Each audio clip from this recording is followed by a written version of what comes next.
During the attack in a different direction to Hamhung, Smith's Unified Marine Army ROC units fought 14 divisions from 4 CCF Army groups and inflicted 38,000 casualties. Since landing at Wonsan, the Marines had suffered 4,400 battle casualties, including 718 dead, 192 missing, and hundreds of cases of untreated frostbite. They left nothing behind but a battlefield strewn with Chinese corpses and useless equipment. By December 10, 1950, Marines were the only American division north of the 38th parallel with the capability and will to fight. Smith began withdrawing through Hungnam only after receiving direct orders from MacArthur. On that day, Admiral Doyle's task force began embarking 105,000 U.S. and ROC troops, 91,000 civilians, and 350,000 tons of supplies. The evacuation took 2 weeks. Relieved to see the Leathernecks go, the Chinese did not interfere.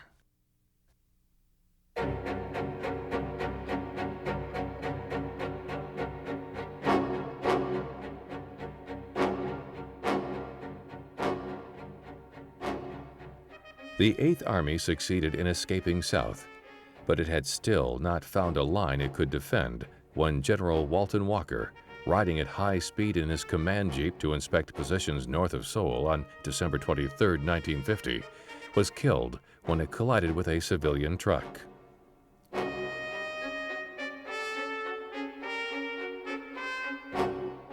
Command of the 8th Army was given to Lieutenant General Matthew B. Ridgway. Matthew Ridgway was born March 3, 1895, in Fort Monroe, Virginia, to Colonel Thomas Ridgway, an artillery officer, and Ruth Ridgway. He grew up as an Army brat, a term that he embraced with pride. He later remarked that his earliest memories are of guns and marching men, of rising to the sound of the reveille gun and lying down to sleep at night while the sweet, sad notes of taps brought the day officially to an end.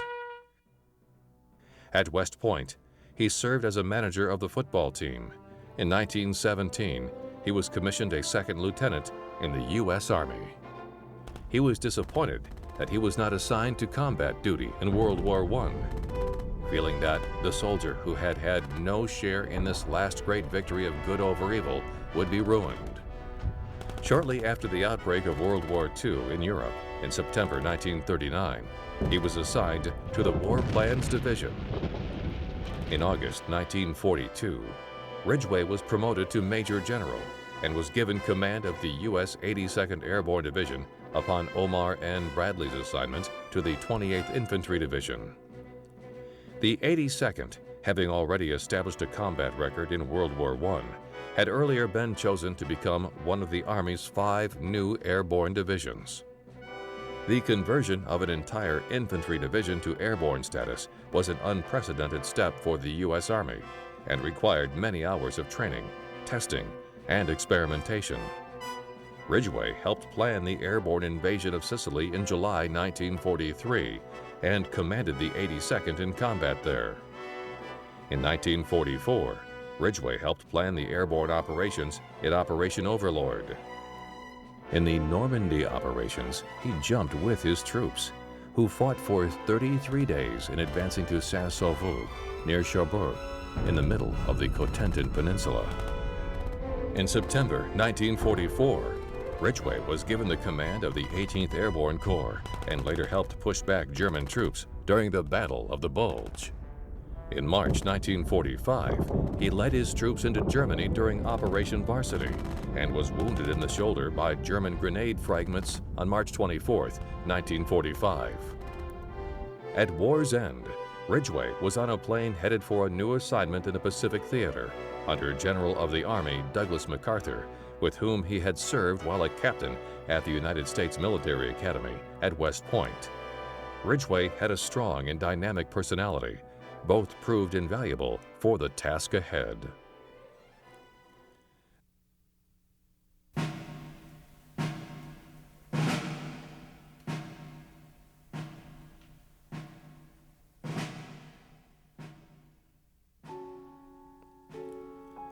When Ridgway took command, the Army was still in a tactical retreat.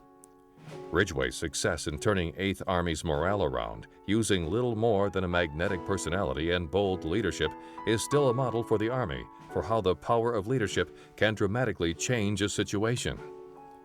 Perhaps another reason he was chosen was because Ridgway was not fazed by the Olympian demeanor of General Douglas MacArthur.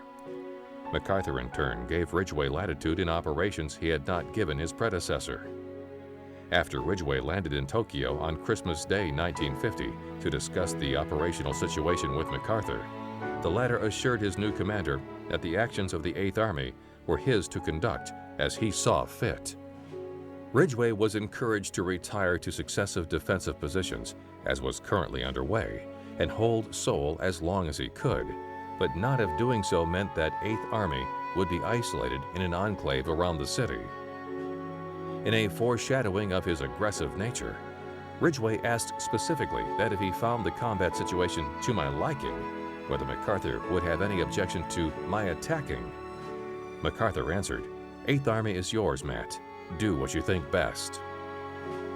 The Communists did not give Ridgway long to establish himself in his new command.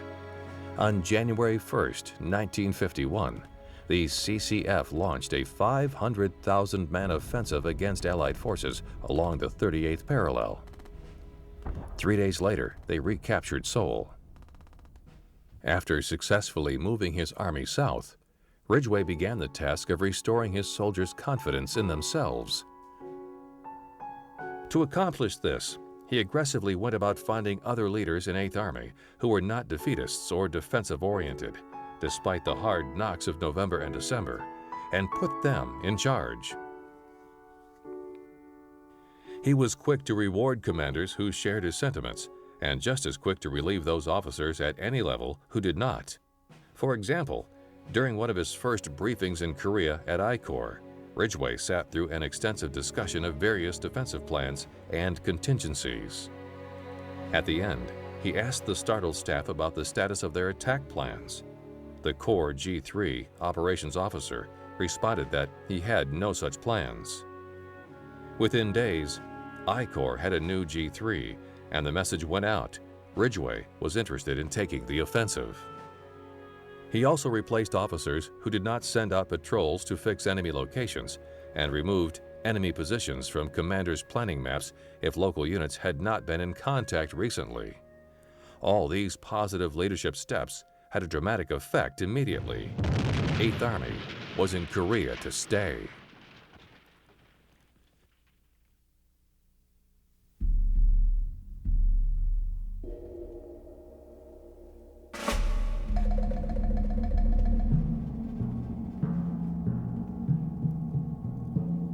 When Ridgway took command, he placed the 1st Marine Division in reserve. With no more amphibious operations planned, Ridgway incorporated Marine air units into the USAF. Like it or not, the Marines found themselves shackled to the Army and Air Force in a war of attrition. The situation changed little until February 24, when the commander of the 9th Army Corps died of a heart attack. Ridgway put General Oliver P. Smith in charge of the Corps, and General Puller assumed command of the 1st Marine Division. Smith was born in Menard, Texas, but grew up in Northern California. He went through the Reserve Officer Training Corps program at the University of California, Berkeley, and was commissioned a 2nd lieutenant in 1917. During the First World War, he was ordered to Guam, followed by shipboard duty, then Washington, D.C., 3 years in Haiti, and the Army's Field Officer School at Fort Benning in 1931. Subsequently, Smith taught at Marine Corps schools in Quantico, following which he became the first Marine officer to matriculate at the French École de Guerre. Returning to the United States, he was again assigned as an instructor at Quantico, where, because of his obvious intellectual power, he acquired the nicknames the Professor and the Student General. After the Japanese attack on Pearl Harbor, Smith was ordered to Headquarters Marine Corps, Washington, D.C., where he became executive officer of the Division of Plans and Policies.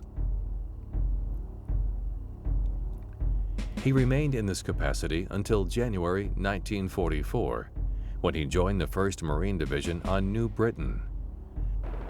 There, he took command of the 5th Marine Regiment and subsequently led the regiment in the Talicia phase of the Cape Gloucester operation.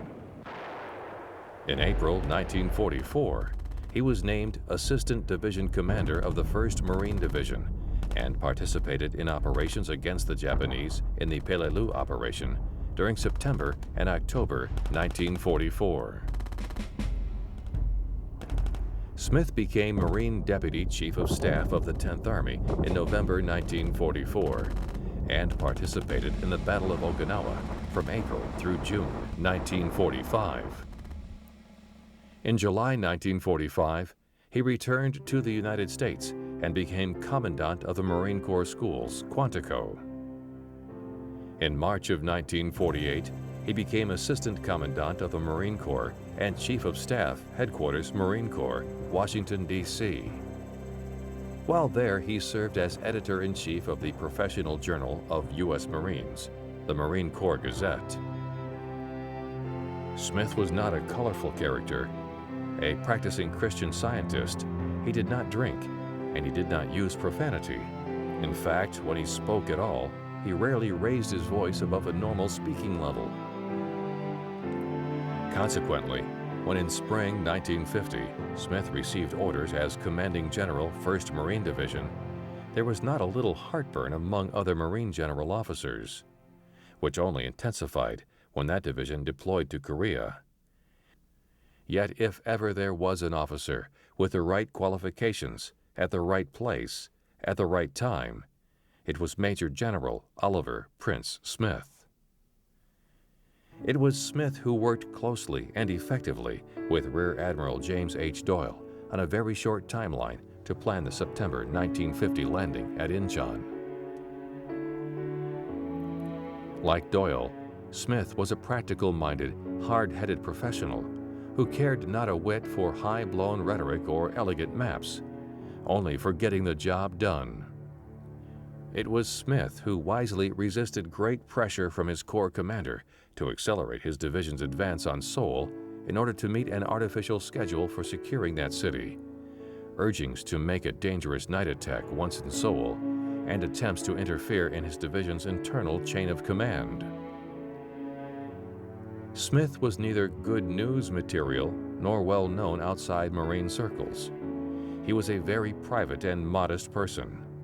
In Korea, he was easily eclipsed by the colorful Chesty Puller.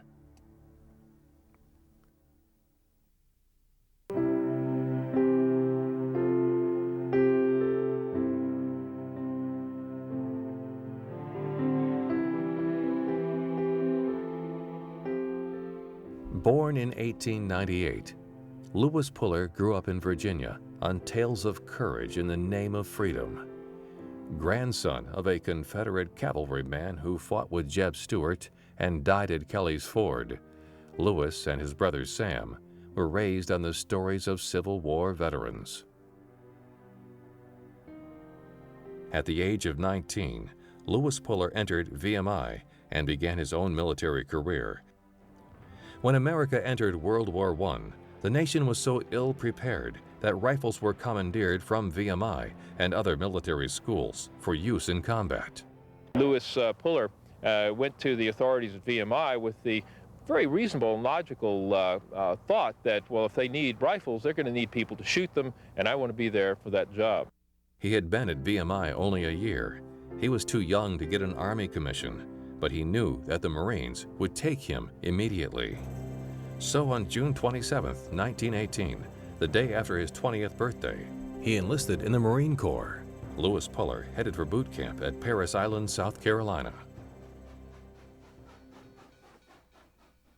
From his first day at Parris Island, Puller stood out among the new recruits as a natural soldier. One drill instructor said of Puller, "I bet that guy even sleeps at attention." But he recognized the young man's gift for leadership and even gave him a platoon to train in squad movements. He had them in shape within a week. In the words of his first sergeant, he was the perfect drill instructor. No one was surprised when Puller was among the 5% of his class chosen for training as a drill instructor. Puller trained hard for combat in France, hoping to join the Marines fighting in Chateau Thierry. He almost made it. His battalion was packing for transit to France when Armistice Day canceled the orders. Despite all his best efforts, Louis Puller's first war ended before he could get to the front. With no Kaiser to fight, the Marines looked closer to home for their next front to fight. They found it in the unsteady regimes of Central America and the Caribbean. The Marines served as America's colonial troops, fighting guerrillas, keeping order, and propping up tottering regimes. Because United Fruit was partially running these small agricultural countries, the conflicts there were called the Banana Wars. Puller embraced these actions as his personal training exercise. In the sweat-drenched, mosquito-infested tropics, Louis Puller learned the rules of guerrilla warfare and the importance of leadership in the thick of battle. Puller's willingness to risk his own life with the troops he commanded soon became the stuff of legend. Still in his 20s, Louis Puller found himself becoming larger than life. Soon he was known throughout the Marine Corps as Chesty. One look at Puller and you know where the name Chesty came from. He had a barrel chest. It was very obvious. He had very long legs and a very short upper body, but his chest stuck out like a barrel. And so somebody started calling him Chesty, and I guess it just stuck. Over a 7-month period in 1930, Puller led 5 successive engagements against superior forces, routing the enemy every time. His headlong bravery earned him a Navy Cross.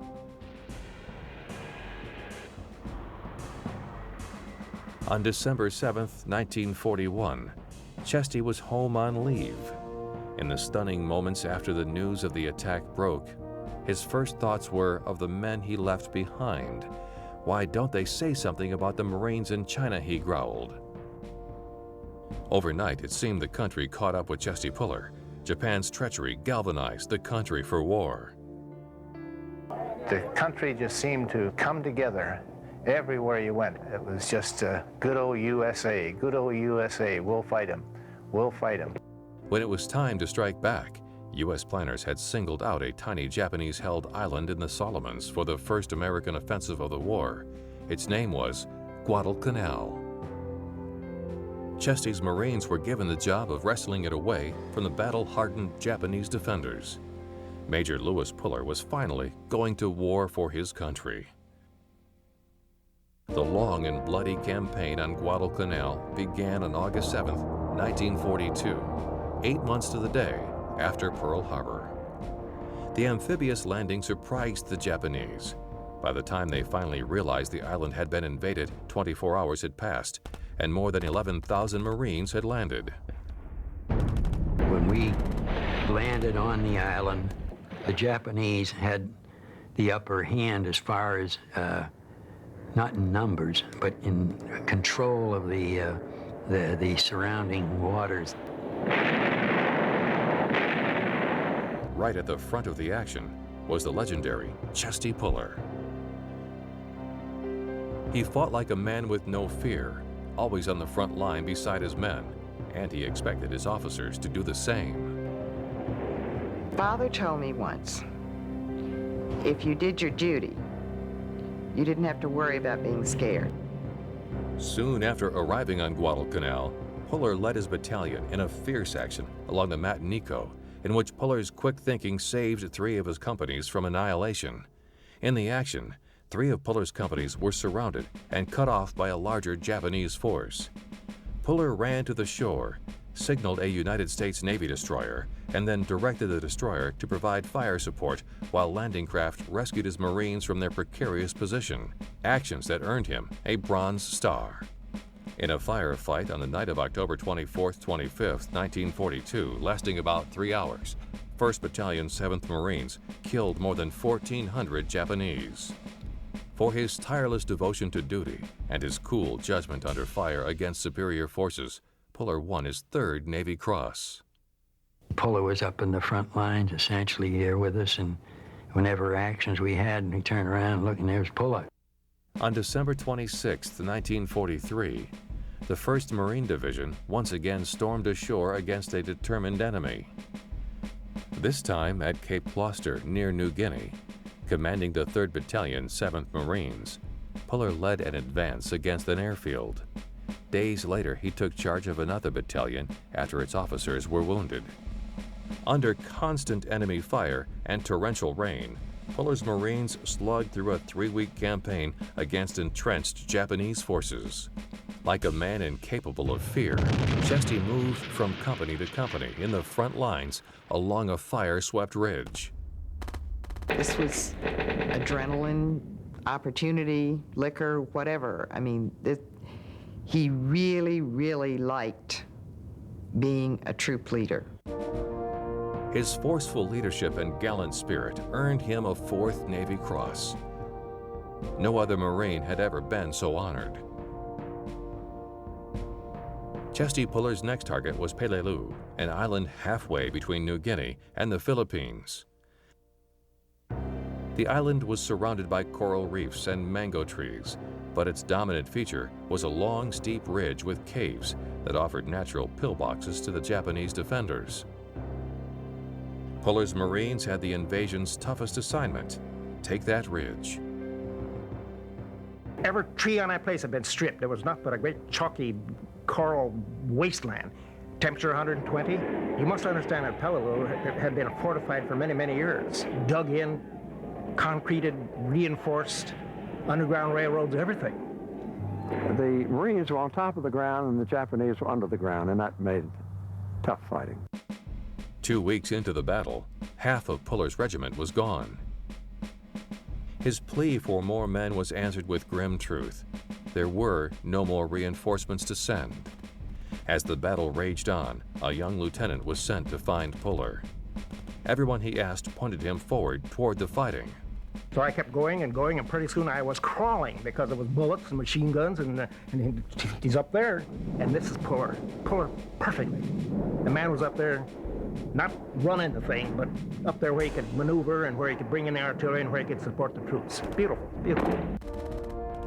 In 9 days of continuous fighting, Chesty's troops killed nearly 4,000 Japanese soldiers, but at a terrible cost.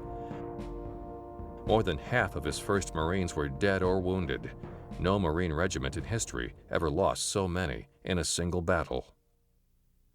A standing order from the commanding general was to maintain the momentum at all costs. That was the order. And that's what Puller did. Chesty was ordered back to the United States to train Marines for this final terrible battle of the war. Once again, Chesty Puller was preparing to follow the guns into battle.